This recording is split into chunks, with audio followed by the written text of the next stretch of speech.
ఒక ఇల్లు మనిషికి మనకు వచ్చిందంటే జీవితంలో ప్రతి ఒకరికి మంచిగా చదివి ఒక ఉద్యోగం కావాలని ఉంటుంది. ఒకరికి ఎంత చదివినా ఆ మొత్తం చదువుకు పైసలు పోతాయి, కానీ ఇల్లు కట్టుకోలేము.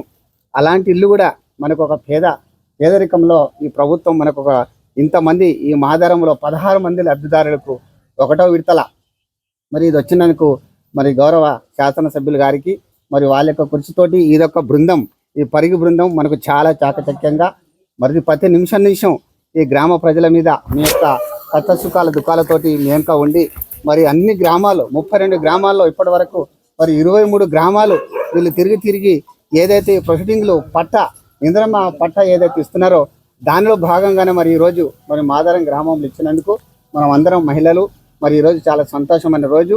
ఏ పథకం మీకు వచ్చినా కూడా మహిళకి ఉంది కాబట్టి మీరు ఏదైనా చూసుకోండి. అక్కడ బస్సు కానీ, అక్కడ రేషన్ కార్డు కానీ, ఇక్కడ ఇంద్రమ్మ పట్టా కానీ, మీరు ప్రతి ఒక్కటి ఏది ఉన్నా కూడా మహిళ అనేది మనకు ఒక లక్ష్మీదేవి లాంటిది.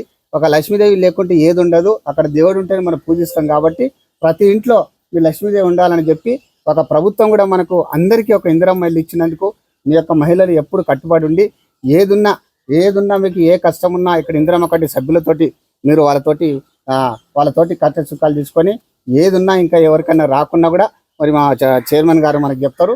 ఎవరు కూడా మనం బాధపడే అవసరం లేదు.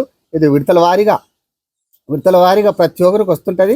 పేదరికము మరి నిరుపేదరికము చూపించి మరి అందరికీ ఆ ఇందిరమ్మ కమిటీ పరిశీలించి మరి ఆ ఇందిరమ్మ కమిటీ చేసిన సభ్యులతోటి సంతకాలతోటి మరి చైర్మన్ గారికి ఇచ్చినప్పుడు చైర్మన్ గారు కూడా మళ్ళీ ఒకసారి దాన్ని పరిశీలించి మరి గౌరవ ఎమ్మెల్యే గారి నుంచి మరి నా దగ్గరకు వచ్చినప్పుడు ఇవన్నీ వస్తాయి. మీరు ఎలాంటి బాధపడే అవసరం లేదు. చాలా సంతోషమైన రోజు. ప్రతి ఒక్కరికి మనకు మంచి రోజు వస్తుంది. అందరికీ బాగుంది. మీరు అందరూ మంచిగా కట్టుబడి ఉండి ఏ ఇబ్బంది ఉన్నా ఏది ఉన్నా కూడా ఇదంతా టీం మీ వెంబడి ఉంటుందని మరి ఇందిరమ్మ కమిటీ కూడా అందరూ మీ వెంబడి ఉంటుందని ఆశిస్తూ ముగిస్తున్నాం.